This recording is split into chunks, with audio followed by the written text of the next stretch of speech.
Hi friends, তো দেখো আজ আবার অনেক দিন পরে চলে এসেছি তোমাদের সামনে একটা ভিডিও নিয়ে। তো আজ বানাবো আমি কাতলা মাছের তেল ঝাল কালিয়া। তো দেখো আমি মাছটাকে ভালো করে দিয়ে হলুদ লবণ মিশিয়ে নিয়েছি, আর এখানে আমি তেল দিয়ে দিয়েছি কড়াইতে। আবার তেলটাও গরম হয়ে গেছে। এবার আমি মাছটা একে একে সব দিয়ে দেবো কড়াইতে।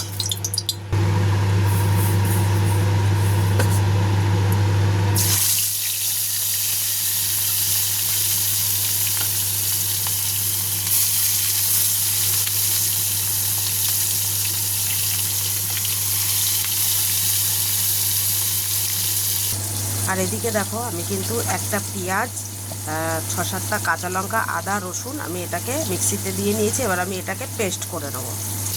তো মাছের এক পিঠ ভাজা হয়ে গেছে দেখো। এবার মাছটাকে উল্টে দিচ্ছি।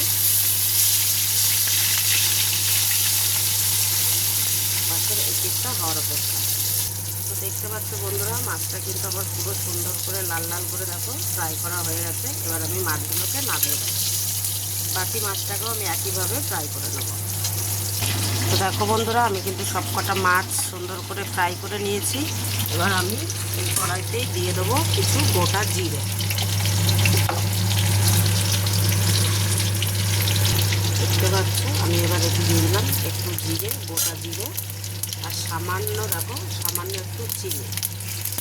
এটা তরকারির স্বাদ বাড়ানোর জন্য।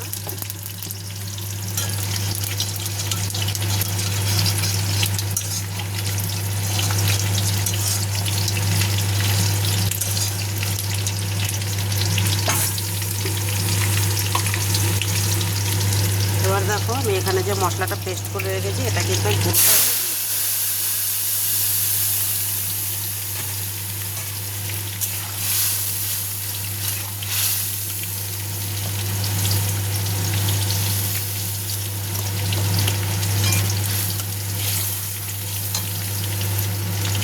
পুরোটা দেখো মশলাটার একটু কিন্তু জলটা শুকিয়ে নিয়েছি। এবার এটা আমি সব মশলাগুলো দিয়ে দেবো। আরও দিয়ে দিলাম 1 চামচ হলুদ,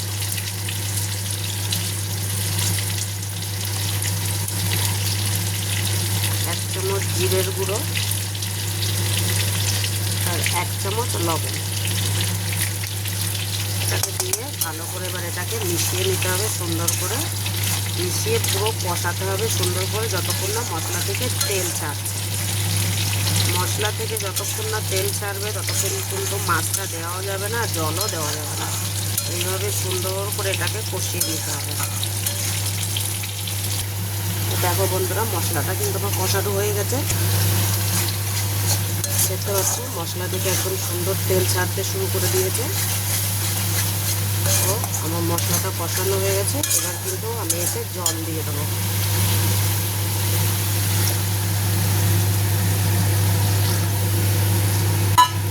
জলটা তোমরা তোমাদের পরিমাণ মতো দেবে, যেহেতু তোমাদের ঘরের লোক যতটা থাকবে সেই হিসাবে জলটা হবে। আমার দেখো কমপ্লিট জল দেওয়া। এবার এটা ফুটতে দেবো। দেখতে পাচ্ছ একদম তরকারিটা ফুটে গেছে। এবার আমি এই ভাজা মাছগুলো সব দিয়ে দেবো।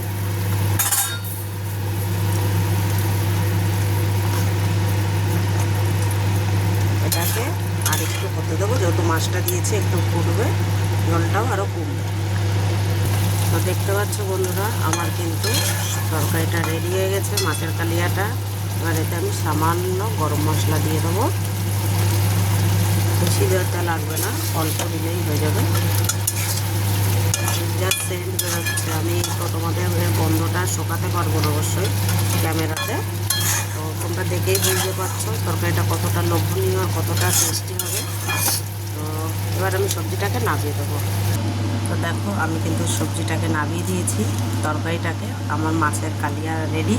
তোমরাও বাড়িতে এইভাবে অবশ্যই কিন্তু মাছের কালিয়া তৈরি করবে, আর বাড়ির সবাইকে খাইয়ে অবশ্যই তাদের কাছে প্রশংসা জিতে নেবে। তো ভালো লাগলে অবশ্যই বন্ধুরা লাইক, কমেন্ট, শেয়ার, সাবস্ক্রাইব করতে একদমই ভুলবে না। আর সবজিটা কেমন হয়েছে, মাছের কালিয়াটা, অবশ্যই কমেন্ট করে জানাবে। গুড বাই, ভালো থাকো, সুস্থ থাকো, আর ভালো ভালো রেসিপি রান্না করে তোমরা সকলকে খাওয়াতে থাকো, আর নিজেও খেয়ে আনন্দ উপভোগ করতে থাকো।